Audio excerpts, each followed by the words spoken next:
Welcome to Vijay updates. சிறகடி காசில் இன்றைக்கி எபிசோடில் வித்யாவும் ரோகிணியும் ஒரு ஹோட்டலுக்கு சாப்பிட போகிறாங்க. அங்கே வந்து இவங்ககிட்ட 30 லட்ச ரூபாய் ஏமாத்தின கதிரும் வந்து சாப்பிட வராரு. ரோகிணி வந்து அவங்கள பார்த்துடுறாங்க. கதிரை வந்து சட்டையை பிடிச்சி எங்கடா என் பணம் அப்படின்னு சொல்லி கேட்குறாங்க. அப்போ கதிர் வந்து நீ யாருமா நின்று நீ வேறு யாரும் நினச்சி பேசிகிட்டு இருக்கேன், எனக்கு அவனை பார்த்ததே இல்லை, நீ யாருன்னு தெரியாது அப்படின்ற மாதிரி சொல்கிறாரு. உடனே ரோகிணி வந்து வித்யா நீ போலீஸ்க்கு ஃபோன் பண்ணு அப்படின்னு சொல்லி அவர் சட்டையை பிடிச்சி மரியாதை எங்கள் பணத்தை திருப்பி கொடு அப்படின்னு கேட்குறாங்க. அப்போ வந்து அவர் வந்து ரோகிணி வந்து தள்ளி விட்டுட்டு வெளியில் எழுந்திரிச்சு ஓடுறாரு.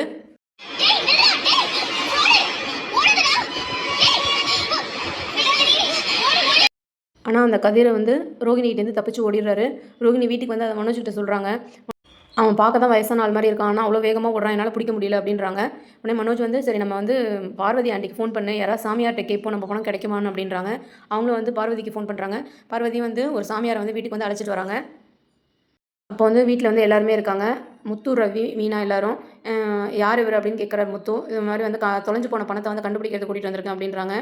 அதுக்கு வந்து முத்து வந்து கிண்டல் பண்ணுறாரு. அதுக்கப்புறம் அவர் வந்து வெத்தலையில் மை தடவி பார்க்குறாரு. வெத்தலையில் மை தடவும் போதே சொல்கிறாரு ஒரு 3000 ரூபா தட்சணையை எடுத்து வைங்க அப்படின்றாங்க. முத்து மீனா வந்து சிரிக்கிறாங்க. அப்புறம் வந்து அந்த சாமியார் வந்து சொல்கிறாரு உங்கள்கிட்ட பணத்தை திருடினவன் வந்து எல்லாத்தையும் செலவு பண்ணிட்டேன்னு நினைக்கிறேன், இதில் எதுவுமே தெரிய மாட்டேங்குது அப்படின்ற மாதிரி சொல்கிறாங்க. பின்னாடியிலேருந்து எட்டி பார்த்து சுருதி சொல்கிறாங்க எனக்கு தெரியுது அப்படின்னு. எல்லாரும் ஆர்வமாக என்ன தெரியுது அப்படின்னு கேட்குறாங்க. அதுக்கு வந்து ஸ்ருதி வந்து வெத்தலையில் ஓட்ட விழுந்து அவரோட கை தெரியுது அப்படின்றாங்க. எல்லாரும் சிரிக்கிறாங்க. என்ன நடக்குதுன்னு நாளைக்கு பார்க்கலாம். ஆமாப்பா, நிறைய பேரோட திருடு போன பொருளை மை போட்டு கண்டுபிடிச்சு கொடுத்துருக்காரு. உடனே அவர் வீட்டுக்கு கூட்டு வாங்க ஆண்டி, எங்க படத்தை சீக்கிரம் கண்டுபிடிக்கணும். சரிப்பா, நான் கூட்டிட்டு வரேன்.